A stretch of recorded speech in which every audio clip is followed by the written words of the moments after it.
नमस्कार, किस्सा यूपी का देख रहे हैं आप और मैं हूं आपके साथ दिव्या सिंह। रामनगरी अयोध्या में आज योगी कैबिनेट की बैठक हुई।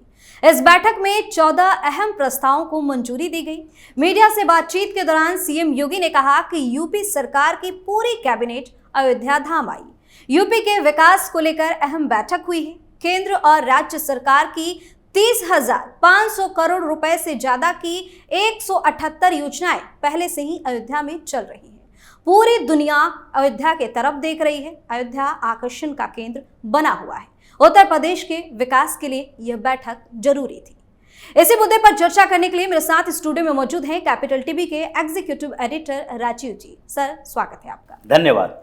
योगी सरकार जिस तरीके से फैसले पे फैसले ले रहे हैं, क्या लगता है लोकसभा चुनाव 2024 में इसका असर किस तरह से देखने को मिल सकता है? देखिए, योगी ने जो फैसले लिए हैं इस बीच, उसका असर तो 2024 में पहले से ही उत्तर प्रदेश के अंदर दिखाई पड़ रहा है। योगी अभी एक ब्रांड एम्बेसडर हैं भारतीय जनता पार्टी के लिए लॉ एंड ऑर्डर को देख के, तो क्योंकि पीएम मोदी के नाम पर लोकसभा चुनाव में वोट पड़ते हैं, लेकिन इस बीच पीएम मोदी के दो सबसे करीबी ब्रांड एम्बेसडर बने, उसमें से एक योगी आदित्यनाथ है और दूसरा जो है हेमंत बिश्व शर्मा है। लेकिन हेमंत बिश्व शर्मा और योगी आदित्यनाथ दोनों में थोड़ा अंतर है। हेमंत बिश्व शर्मा एक अच्छे प्रशासक है, वो कांग्रेस से आए हुए नेता हैं, उन्होंने भारतीय जनता पार्टी की आइडियोलॉजी अपना ली है, लेकिन फिर भी जिस तरीके से लंबा अनुभव हिंदुत्व को लेकर, संस्कृति को लेकर और वेशभूषा को लेकर इनके पास है, और जिस तरीके से लॉ एंड ऑर्डर के सिचुएशन इन्होंने हैंडल किया है, उससे हर जगह इस बात की चर्चा है कि योगी आदित्यनाथ ने उत्तर प्रदेश में जो किया वो हर जगह पर मुख्यमंत्रियों को करना चाहिए। यूपी मॉडल की चर्चा है, योगी मॉडल की चर्चा है। अब योगी मॉडल जब हर जगह चर्चा का विषय बना हुआ है, तो योगी आदित्यनाथ का चुनाव में भी इस्तेमाल हो रहा है। मध्य प्रदेश में देखिए, या फिर राजस्थान में देखिए, छत्तीसगढ़ में देखिए, हर जगह पर भारतीय जनता पार्टी चुनाव में पीएम मोदी के साथ योगी आदित्यनाथ का इस्तेमाल कर रही है, इसलिए कि लोगों को भरोसा हो गया है योगी की बातों पर। अब भरोसा पैदा करने के लिए व्यक्ति को मेहनत करना पड़ता है। अब अखिलेश यादव चाहेंगे कि लोगों का भरोसा उनकी बातों पर हो, तो ये संभव नहीं है, क्योंकि कोई भी एक काम इन्होंने नहीं किया या कांग्रेस के नेताओं ने नहीं किया जिसके आधार पर लोगों का भरोसा हो। वोट करना एक मजबूरी भी हो सकती है। जैसे अगर उत्तर प्रदेश की सियासत में देखें तो मुसलमानों के लिए अखिलेश यादव को वोट देना एक मजबूरी है। ऐसा नहीं है कि कोई भी मुस्लिम वहां पर यह विश्वास करता है कि अखिलेश यादव की सरकार बनेगी तो हमारे लिए कुछ बेहतर काम होंगे। ये विश्वास किसी के अंदर नहीं है, क्योंकि इतने सालों से इन लोगों ने मायावती की सरकार देखी, अखिलेश यादव की सरकार देखी, उससे पहले मुलायम सिंह यादव की सरकार देखी, फिर कांग्रेस की भी सरकार देखी। इन लोगों को पता है कि ये लोग हमारे लिए कुछ नहीं कर सकते, न विकास करवा सकते हैं, न हमारे डायरेक्ट फायदा दिलवा सकते हैं। सिर्फ और सिर्फ क्या कर सकते हैं, एक वैचारिक संतुष्टि दे सकते हैं। ये वैचारिक संतुष्टि जो है मुसलमानों के अंदर इस बात को लेकर है कि हमने भारतीय जनता पार्टी को हरा दिया, और भारतीय जनता पार्टी जो हिंदुत्व की बात करती है, यही वैचारिक संतुष्टि है, भरोसा नहीं है। भरोसे की बात अगर करें तो कोई भी मुसलमान जो उत्तर प्रदेश में है, एक बिल्कुल अंतर्मन से आंख बंद करके बता दे कि क्या योगी आदित्यनाथ की सरकार ने वैचारिक संघर्ष की बात छोड़ दी तो विकास के नाम पर या फिर उनके पर्सनली बेनिफिट के लिए कितना काम किया है। अगर यहां पर सरकार की योजनाएं चल रही है तो मुसलमानों को भी फायदा होता है। अगर अच्छे लॉ एंड ऑर्डर होंगे, प्रशासन ठीक ठाक से काम करेगा, तो मुसलमानों को भी फायदा होगा। अगर आजम खान जेल जाएगा तो वहां के रामपुर के मुसलमानों को फायदा हुआ। अगर अतीक अहमद या मुख्तार अंसारी इसके खिलाफ कार्रवाई हो रही है, तो ऐसा नहीं है कि अतीक अहमद, मुख्तार अंसारी ये धर्म देखकर सिर्फ गुंडागर्दी करता था। इससे पीड़ित मुसलमान भी हैं और उन मुसलमानों को भी फायदा हुआ इसके खिलाफ एक्शन से, लेकिन इस बात की स्वीकारोक्ति नहीं है, क्योंकि इनके दिमाग में यह भरा हुआ है कि हमें तो वैचारिक संघर्ष को जीतना है। हिंदुओं के दिमाग में यह बात अभी पूरी तरीके से नहीं आया है, इसलिए वही वैचारिक संतुष्टि अखिलेश यादव के पक्ष में वोट देते हुए उत्तर प्रदेश के यादवों के मन में होता है। देश की राजनीति में राम मंदिर जो है एक बड़ा मुद्दा कैसे बनता जा रहा है? ये राम मंदिर मुद्दा नहीं है, ये विचार है। और अगर राम एक हिंदुस्तान के लिए विचार हैं, जो महात्मा गांधी कहा करते थे, हे राम कहा करते थे, वो रघुपति राजा राम कहा करते थे, उन्होंने वैष्णव जन को देने कहिए पीर पढ़ाई जाने रे, ये सारे जो उनके प्रार्थना सभाओं में होता था वो तो भगवान राम से संबंधित ही था।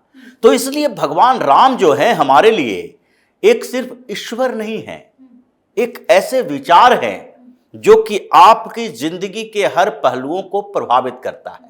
भगवान राम मतलब मर्यादा पुरुषोत्तम, मर्यादाओं में उस पुरुषों में उत्तम जो एक सबसे बेहतर पुत्र बन के दिखाए, जो एक सबसे बेहतर पति बन के दिखाए। ये जो कंट्रोवर्सी होती है, उन्होंने पत्नी का त्याग कर दिया, ये कंट्रोवर्सी, ये बातें, ये विचार उस व्यक्ति की मर्यादाओं के इर्द गिर्द देखने के बिना होती है। अगर आप भगवान राम को देखते हैं तो उनके अंदर वो सारे गुण दिखाई पड़ते हैं जिसके अंश मात्र के लिए कोई भी व्यक्ति कोशिश करेगा कि उनका एक अंश मात्र हमारे अंदर हो तो हम मर्यादाओं के बीच कम से कम एक अच्छे व्यक्ति तो बन जाए। तो इसलिए हिंदुस्तान में जो भगवान राम को रोकने वाले लोग हैं वो सामान्य नहीं हैं, बल्कि वो हमारे विचारधाराओं को रोकने वाले हैं, वो इंसानियत को रोकने वाले हैं, वो व्यक्ति के मर्यादाओं से खिलवाड़ करने वाले हैं। तो इसलिए जब भगवान राम की बात हुई, अयोध्या में भव्य मंदिर बन रहा है, ये सालों से ऐसे कांग्रेस ने लटका के रखा था। दरवाजा हमारे लिए सुप्रीम कोर्ट का खुला था, लेकिन वहां पर भी सुप्रीम कोर्ट के अंदर ये जो वैचारिक संघर्ष चलता है इन लोगों को कि हम फैसला देंगे तो उस फैसले में ये दिखना चाहिए कि हमने मुसलमानों को खुश करने के लिए क्या किया। ये कानून से नहीं चलता, ये परसेप्शन से चलता है, अवधारणाएं कैसे किसकी है। तो इसलिए ये ईश्वर की बात, भगवान राम की बात, यहां पर एक बड़ा विचार है। और अगर उस विचार को भारतीय जनता पार्टी ने फिर से राजनीति के केंद्र में लाया है तो फिर ये तो संघर्ष बड़ा है। और जिन लोगों ने लंबे समय तक राम को भुलाने की कोशिश की कि भूल जाओ, अयोध्या में राम पैदा हुए कि नहीं, जो कोर्ट में ये सवाल पूछ रहा था, अगर राम पैदा हुए उसका हमारे पास प्रमाण क्या है, वो सवाल पूछने वाले ये लोग, घबराहट तो इनके अंदर होगी कि हम तो चाहते थे किसी तरीके से बाबरी मस्जिद वहीं पर बने रहे, भव्य राम मंदिर बने ही नहीं, लेकिन ये भव्य राम मंदिर बन रहा है और 2024 के लोकसभा चुनाव से पहले बन रहा है। तो राजनीतिक बौखलाहट जो है वो सामने दिख रही है जब कांग्रेस के नेता कहते हैं भगवान राम भारतीय जनता पार्टी के नहीं हैं। जी बिल्कुल सर, क्या लगता है विपक्ष की राजनीति का जो स्तर है कितना नीचे गिरता जा रहा है? क्योंकि ये लोग जो राजनीति कर रहे हैं कहते हैं भारतीय जनता पार्टी का राम नहीं है। ये कौन कह रहा है कि राम भारतीय जनता पार्टी के हैं? तुम भी बनो राम के, राम के बनने में कोई बुराई तो नहीं है, लेकिन राम के बनोगे कैसे?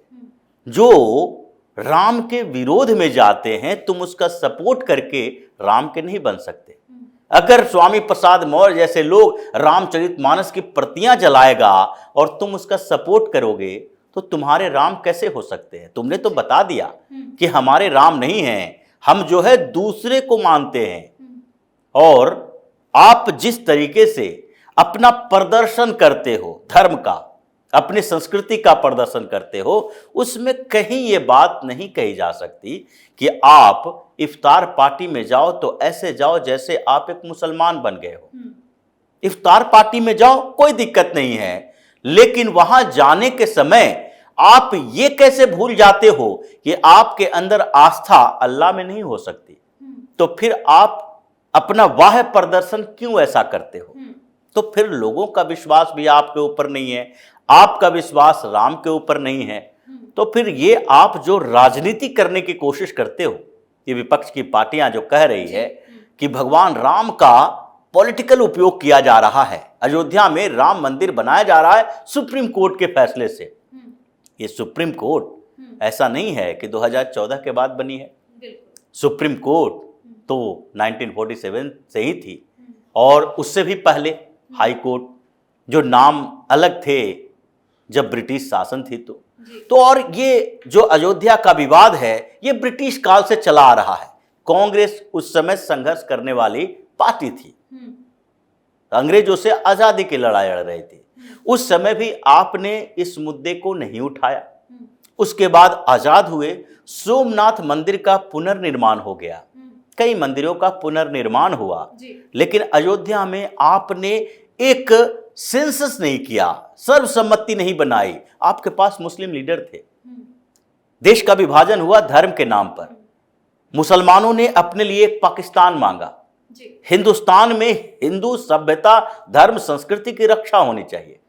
आप उस समय मुस्लिम लीडरों से कहते कि भाई ये अयोध्या का विवाद इतने साल से चल रहा है, ब्रिटिश काल था पहले, अब तो हिंदुस्तान आजाद हो गया है, अब यहां पर एक भव्य मंदिर बनना चाहिए, राम का मंदिर बनना चाहिए, क्योंकि जो आजादी में सबसे बड़ी भूमिका और जिनके नाम पर तुम चुनाव जीतते रहे, महात्मा गांधी, वो भी सबसे बड़े राम भक्त थे, उनके लिए ही कर देते, लेकिन तुमने नहीं किया। और आज क्रेडिट लेने के लिए छोटी छोटी बातें करोगे, हमने दरवाजा खुलवा दिया था, टेंट से बाहर निकाल दिया था। तो लोग हैं जो इस बात को समझ रहे हैं, और योगी ने एक बड़ा फैसला किया कि अयोध्या में कैबिनेट की बैठक होगी, और ये कैबिनेट की बैठक मतलब अब वो बता रहे हैं कि हम जो सरकार चला रहे हैं पौराणिक तरीके से, विधानसभा लखनऊ में है, राजधानी लखनऊ में है, लेकिन अयोध्या अलग नहीं है। ये राम राज्य की परिकल्पना जो है वो साकार करने के लिए पूरे कैबिनेट को अयोध्या में बैठना पड़ेगा। ये सिर्फ विकास परियोजना नहीं है, ये अयोध्या लखनऊ के बाद दूसरी राजधानी बनी है, और वहां से सरकार चलेगी जिसको राम राज्य कहते हैं। उस रास्ते पर योगी चल दिए हैं। इसलिए एक फैसले ने पूरी तरीके से पूरी राजनीतिक परिस्थितियां उत्तर प्रदेश की बदल दी है, चाहे अखिलेश हो, कांग्रेस हो, ये सारे के सारे लोग इसी बात से परेशान हैं कि हम करें तो क्या करें।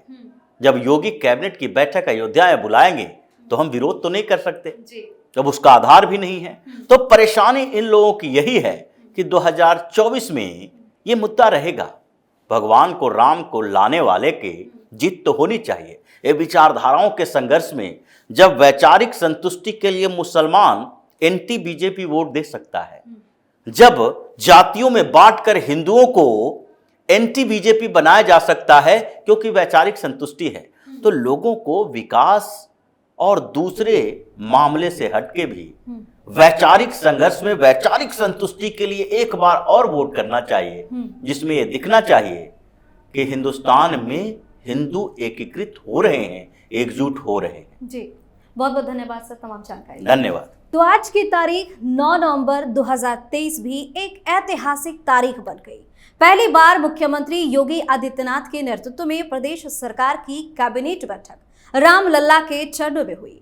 अयोध्या में कैबिनेट बैठक का आयोजन कर सरकार ने सांस्कृतिक राष्ट्रवाद के एजेंडे को धार दिया। इतना ही नहीं, दीपोत्सव से पहले यूपी कैबिनेट की इस बैठक को बेहद ही अहम माना जा रहा है। किस्सा यूपी का में फिलहाल के लिए इतना ही। अगर आपने अभी तक हमारे चैनल को सब्सक्राइब नहीं किया है तो सब्सक्राइब कर लीजिए, हमारे वीडियो को लाइक कीजिए, शेयर कीजिए, साथ ही हमें कमेंट करके जरूर बताइए कि आपको हमारी खबर कैसी लगी।